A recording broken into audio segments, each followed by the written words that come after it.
Welcome everyone to So Says Shernoff. I'm Josh Shernoff, and I haven't left my house in what feels like a decade. But that isn't going to stop me from bringing you another dose of my patented Shernoff sarcasm. Today I will break down my thoughts on WWE's PG rating and also welcome one of, if not our biggest guest in the history of the show. He's a WWE legend, multi-time world and tag team champion, and one of the stars of the new film CageFighter, which will be available for 24 hours on Fight TV Saturday, May 16th.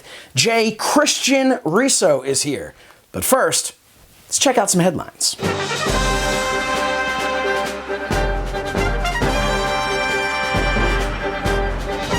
Before we get into May, let's touch on just a few headlines from the past few months.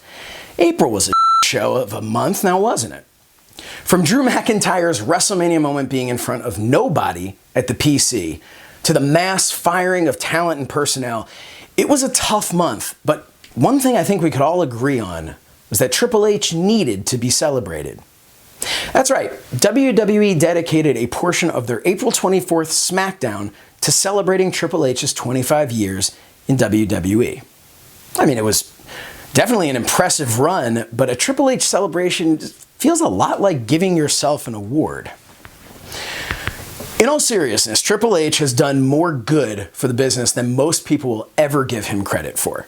From the PC to the growth of NXT, if nothing else, Triple H deserves recognition for showing all of us that no matter who you are or where you come from, you too can go from being a snobby blue blood to a post-apocalyptic biker if you work hard, and well, we'll leave it at that.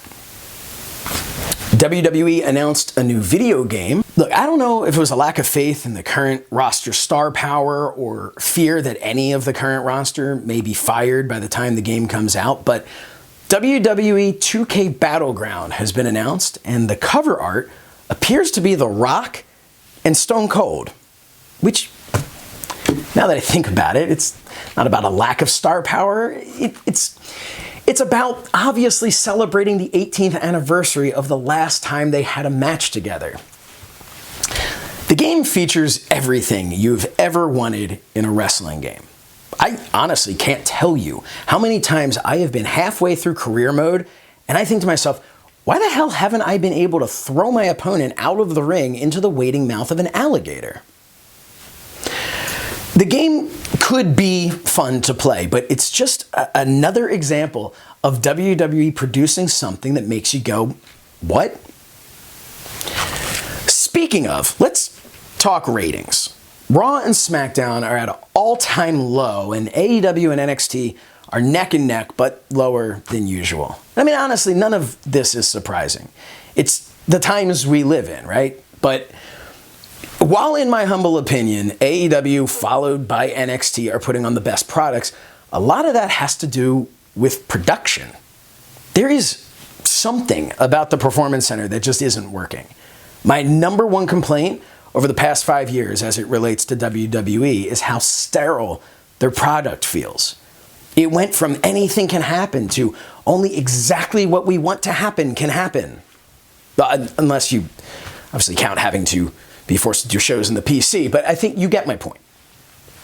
WWE needs to get its audience back as soon as possible because they are truly the only thing on that show that WWE can't control, which is ironic because sometimes it's the one thing I wish they could.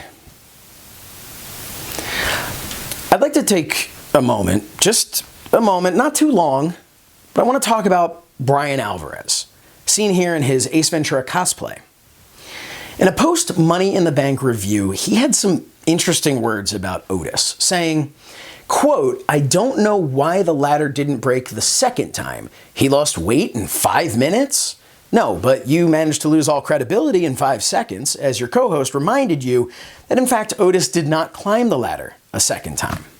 To paint a picture for you, if you hadn't seen it, Otis attempted to climb the ladder, however the bottom rung broke. He then went on to win the Money in the Bank match.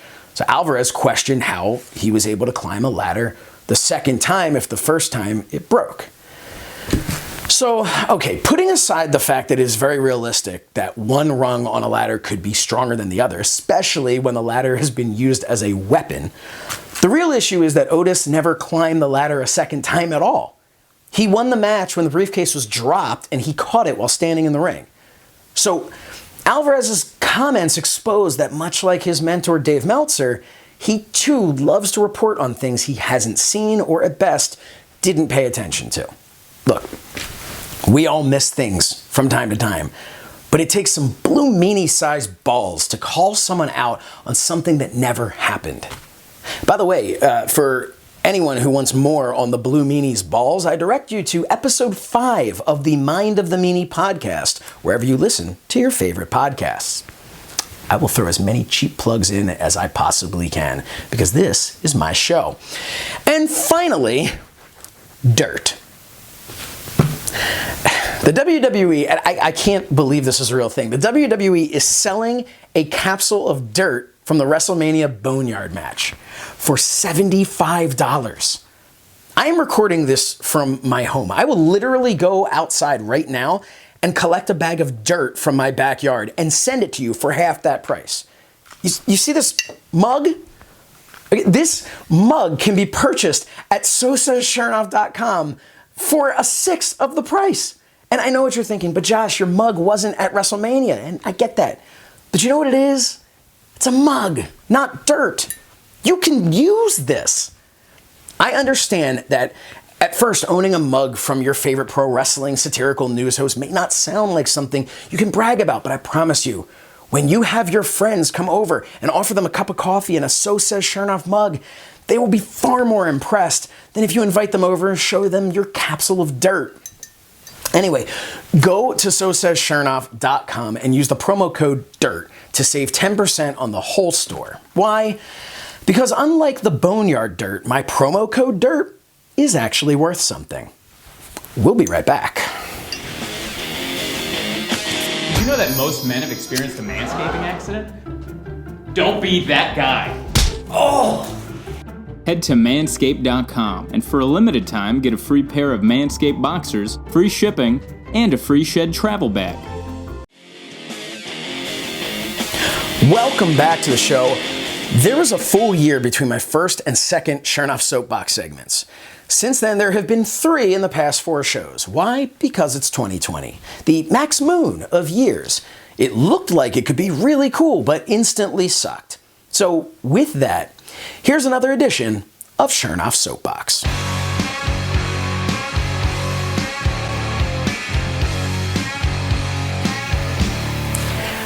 I hate to be a hater. I don't get joy from having to call out that, what am I saying? This brings me lots of joy. So let's drop our drawers and pop a squat because I'm about to take a huge gronk on WWE, specifically Vince McMahon.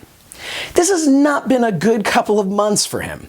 But going back a bit, during a shareholders' fourth quarter earnings call, not the one explaining to shareholders why WWE owned 23% of the XFL, but that is something that will be coming up in many a quarterly call for a long time.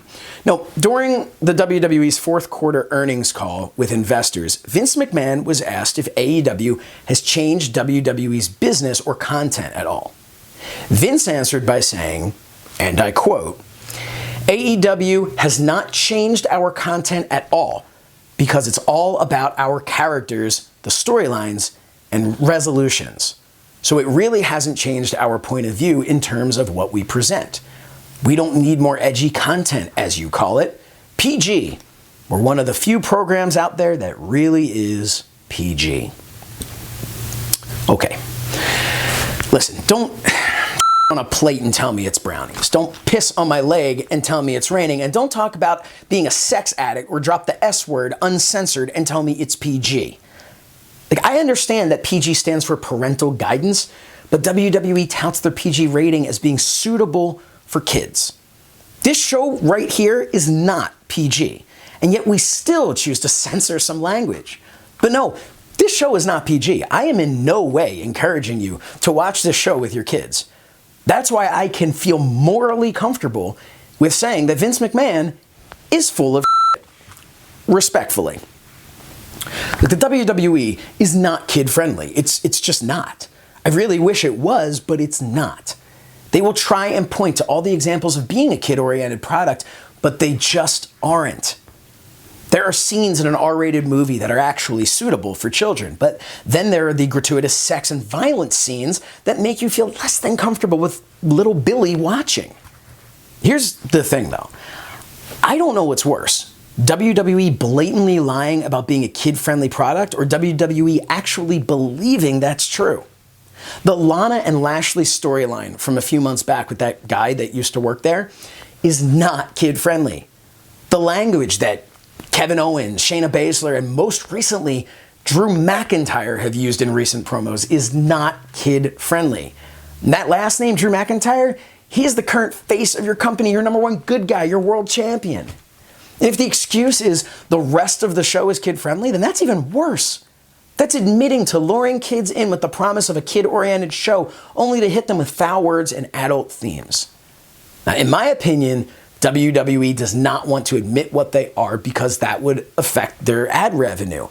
Am I wrong? Maybe. If so, explain to me. I am giving an open invitation to anyone associated with WWE to come on my show and explain how their product is kid-friendly. Not PG, because that's just the envelope that they stretch. I want to know how they are kid-friendly. You know who isn't kid-friendly? MJF. Here's a guy who, before the world ended, had been in the news for giving the finger to a 7-year-old at an autograph signing. This has had so many people up in arms, but here's the thing about that. It's not on MJF or AEW. Okay, well, I mean, it's definitely on MJF. So, all right, but hear me out. MJF was promoted as MJF, not the actor who plays a bad guy on TV. The main person to blame here is the father of the 7-year-old kid, because unlike the WWE, AEW is rated TV 14, which means this father made the choice to bring his kid to meet a wrestler from a show that is not suitable for anyone under 14, let alone half that age. I have young kids. I want to show them wrestling, but I have to be careful about what I expose them to. I love AEW, and I often work at their shows, but I don't really show any of that to my 5-year-old. Guess what else I can't show my kids? WWE. Because it's not suitable for them. Because for all the fun and entertaining character work that my kids can enjoy, there is a who's the baby daddy storyline that I'd rather not be stuck explaining to my children. So I can't show them more than a pre-screen match or two, and that's unfortunate.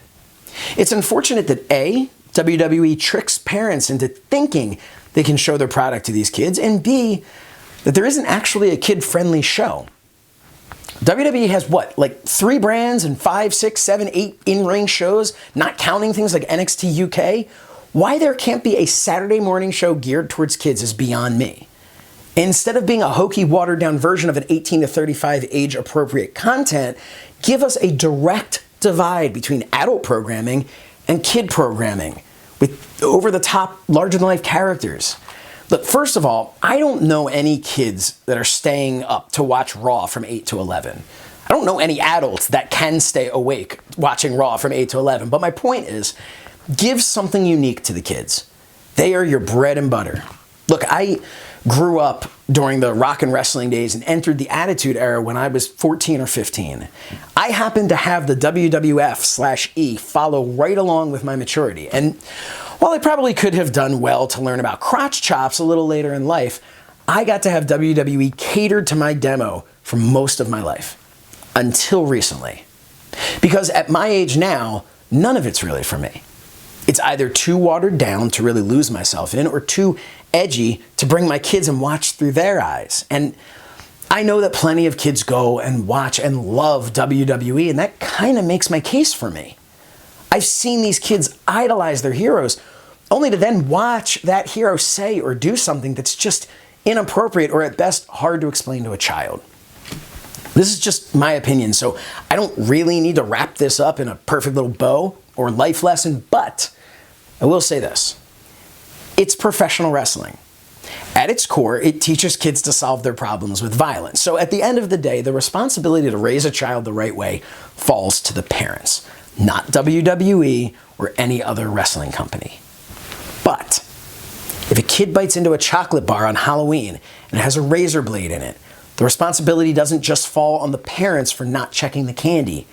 It falls on the chairman who put that in the only chocolate bar out there that really is PG. We'll be right back. Take a trip into the mind of the Meanie, a brand new podcast featuring former WWE and ECW star, The Blue Meanie. We'll cover wrestling, music, movies, sports, and lots of useless knowledge, all contained in the mind of the Meanie. Subscribe now and follow us on social media at Mind of the Meanie. Welcome back to the show. At this time, I would like to take you to a pre-recorded, mid-quarantine bearded interview with WWE legend and star of the new film CageFighter, Christian Reso. My guest today is a multi-time world champion. He is the executive producer and one of the stars of the upcoming film CageFighter Worlds Collide, which will be available on Fight TV anywhere outside the US and the Caribbean on May 16th. Please welcome Christian Reso. Thank you so much for being here. Yeah, thanks for having me. As you can tell, I'm wearing a hat. Haven't had my hair cut in like 2 months, so, Yeah, I'm just letting mine grow higher and higher. Yeah. Pretty soon I'm going to look like Christian circa 1999. I'll be like wearing crazy sunglasses and, who knows. There won't be a lot of complaints from fans, I think, in that regard. No, probably not. Be excited to see that happen. Hey, let's get right into talking about CageFighter. Sure. CageFighter Worlds Collide. It's an interesting concept because it kind of takes this real life hot topic. Anytime a professional wrestler wants to try their hand in MMA, some have been very successful, some have not been very successful. But it really kind of shows you an interesting perspective. Is there anything you can really tell us about this film? Yeah, I mean, like you just said, it's very kind of current with what's going on. We've seen over the last few years several wrestlers jump from the pro wrestling ranks into MMA, wanted to challenge themselves and test their hand in that. We've seen it with obviously with Brock Lesnar, with guys like Bobby Lashley, CM Punk, and most recently with Jake Hager. Like I said, it seems like a hot button topic at this point in time, and seems like a good opportunity to put a movie like this out. It's I think also from it is an MMA movie. It's not a wrestling movie, so it's I think it's also it shows you the showmanship I think that a lot of MMA fighters have taken from pro wrestling and kind of incorporated into selling their fights and understanding that, what you do is actually more than going in there and having a fight. The ones that have really figured it out and I think have kind of become bigger names are the ones that have kind of incorporated some pro wrestling type talking skills, some promos into their fights and getting people interested in that respect. And I always thought, like, if you have a personal connection with your audience, whether they want to see you win or they want to see you lose, either way, they'll pay to see you win or they'll pay to see you lose. You've done something there. So you're playing in this film. You're an MMA podcaster, Stephen Drake. Right. What's that character like? How's that character compare to Jay Reso in real life? Because obviously you're a successful podcaster as well. Right. Yeah. I mean, but it's like I think of a guy like an Ariel Helwani or something like that. Who is trying to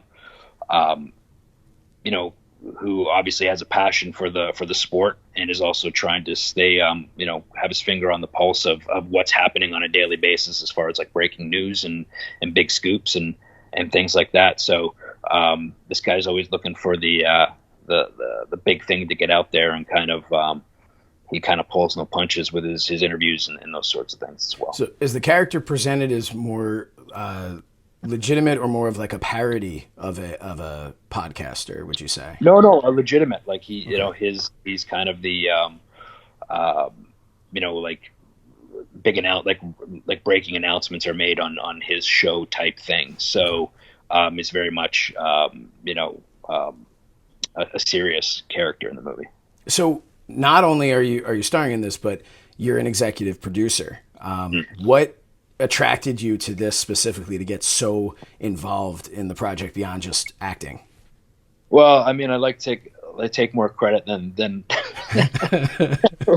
it's actually just kind of a better title than anything. You just want your name on there as many times as you possibly can. Yeah. It was I had done some stuff with on a movie called Super Grid years ago, an independent movie, and one of the producers from that, a guy named Hugh Patterson, was friends with Shane Putzlocker, who's a producer on this film. And when he told him the concept, he said, well, you should talk to Jay about some of the wrestling things in it. So, I took a look at it and made a couple suggestions, and they asked if, I wanted that title. And I was like, yeah, sure, that'll look good on a resume. Yeah, right. It's been fun, What are you going to say, no? Yeah. No, I don't want that. Keep me out of this. Yeah, learning a different side of it, and but a whole new respect for people in that position. Like I said, there's people that did a lot more on this film than I did. I was just a small part of it. So obviously you're best known as Christian in the WWE, world champion, multi-time tag champion, intercontinental champion. We can go. I mean, there's a lot. There's a lot there. We can go on and on. Yeah. But between your appearances, this film, the film you just mentioned before, Haven, of course, then the as yourself stuff that you're doing with backstage on FS1, the podcast, some of the funniest sketch comedy I've ever seen on your network show. Yeah. You've really transitioned well, very well, out of just, that pro wrestler box. Is there anything that you felt was kind of easy to slide into, and anything that was maybe the most challenging as a change from professional wrestling? Yeah, I mean, the biggest change is obviously getting used to not traveling. As weird as that sounds, like you're in this mode of go all the time. And there's never any time to relax. So like when I first had it, it was almost like this is weird. Like I feel like I should be doing something, or packing a bag or doing laundry or whatever. But as far as that goes, like I felt like I always wanted to be prepared for what came after. I always obviously felt like what I did was obviously a platform that gave me a lot of opportunities. So it was always kind of like, what was the next challenge going to be after that? Because you have to have a creative outlet, you have to have a purpose, and it was just one of those things where it was scary, stepping away. But I like to do things that scare me or make me nervous. Like to me, that's nothing to run away from. It's something to kind of go after. And the acting thing kind of with those parts kind of fell in my lap, and obviously. Wanted to do something new and something challenging, and wrestling's never easy, and you never stop learning, but you do get to the point where you're like, yeah, I'm pretty good at this. You're very confident in everything that you're doing. So when you go onto a set or something like that, and you see, people that have done it for a long time, you're almost like a sponge trying to pick up the nuances and asking questions and learning and doing different things. So,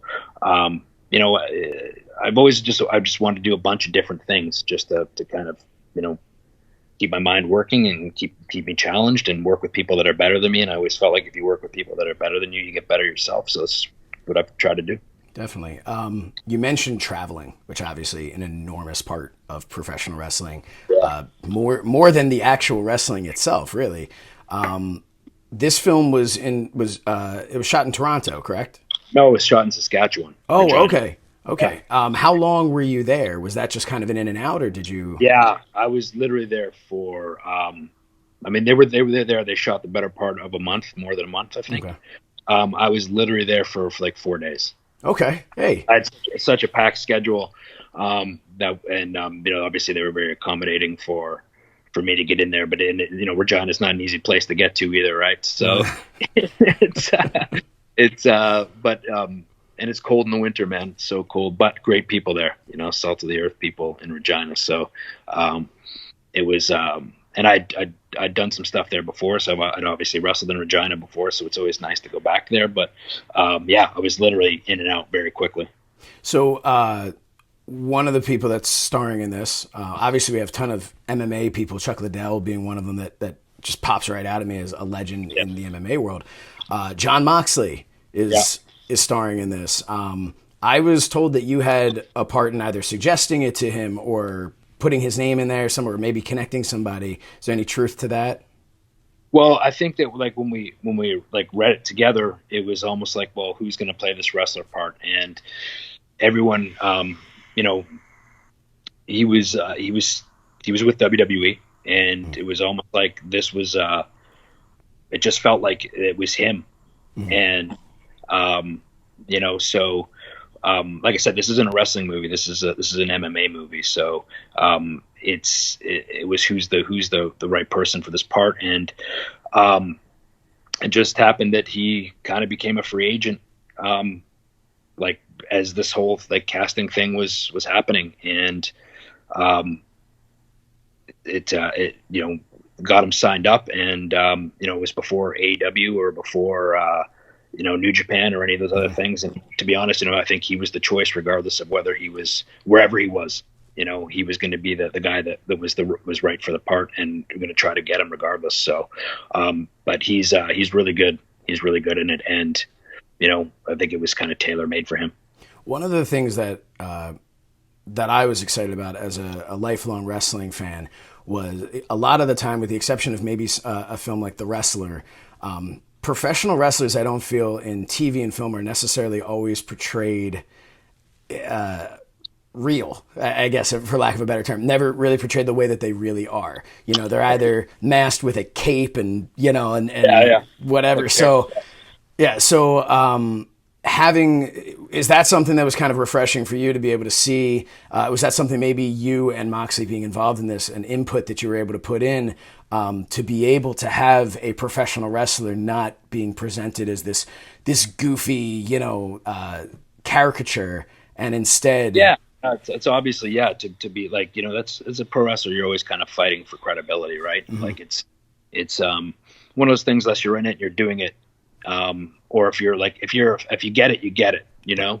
And but if for, you know, sometimes people hear it and they're like, oh, you know, the fake stuff on TV. And it's, you know, it's always kind of that you feel like your back's against the wall, so to speak, and defending what you do. And, right. And so to see that it wasn't portrayed like that in this movie, it was, you know, really exciting.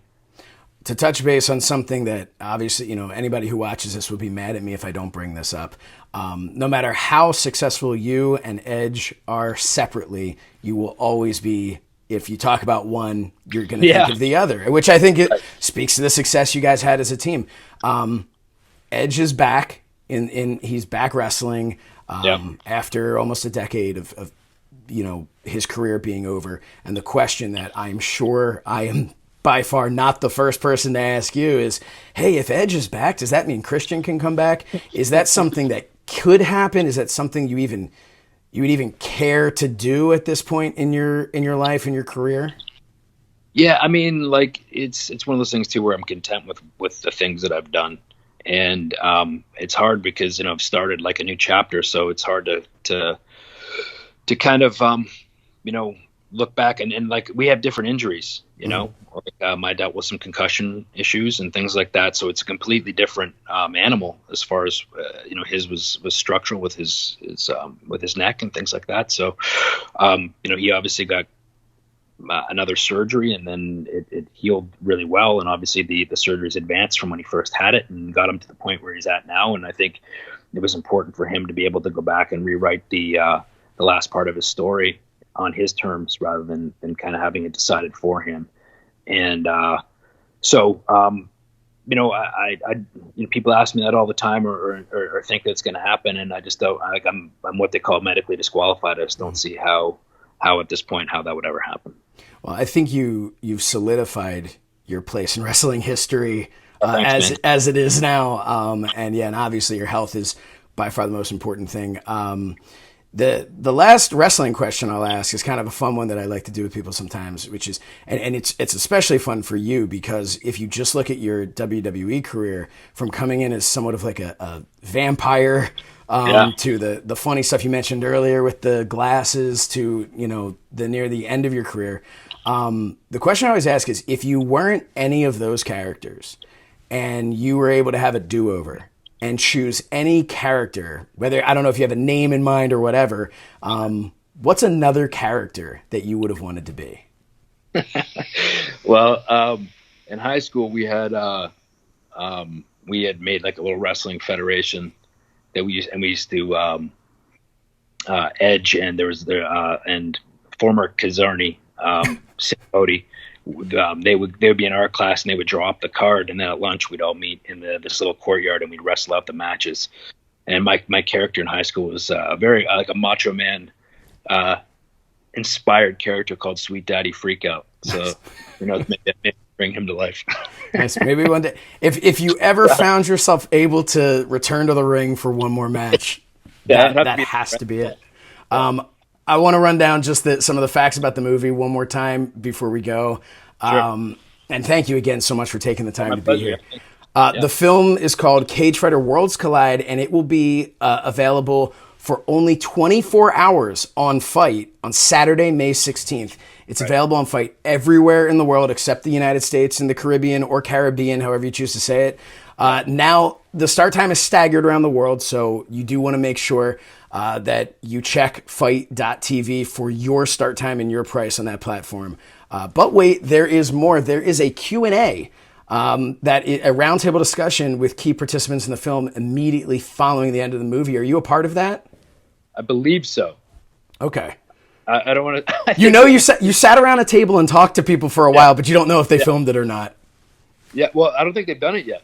Oh, okay. Well, there you go. It might be live for all I know. Great. So then people have have time to come up with their questions that maybe they can throw out to you. Well, again, I just want to thank you so much for taking the time. As a lifelong fan and a huge fan of yours, this is really an honor and a highlight for me to be able to talk with you. The film, again, CageFighter Worlds Collide, May 16th on Fight. Good luck with the film. I can't wait to see it, and good luck with everything in the future. Jay Christian Reso, everybody. Hey, thanks for having me. Yeah, and appreciate the support, and make sure you check it out May 16th. Thank you again to Jay Christian Reso. We will be right back. Did you know that most men have experienced a manscaping accident? Don't be that guy. Head to manscaped.com, and for a limited time, get a free pair of Manscaped boxers, free shipping, and a free Shed travel bag. That's our show. My thanks again to Jay Reso for taking the time to speak with me, and a big thank you to all of you who are watching this show every month. Don't forget to check out my other shows on Fight. There's On the Ropes with Josh Shernoff, as well as my weekly podcast with the Blue Meanie called Mind of the Meanie, which you can get wherever you find your podcast. Make sure to follow us on social media at So Says Shernoff and at Shernoff Show. Check us out on YouTube at youtube.com/So Says Shernoff and visit SoSaysShernoff.com with the promo code DIRT to save 10%. We will be back again next month for another episode, but until then, stay safe. This has been So Says Shernoff, because that is what Shernoff had to say. So long, everybody.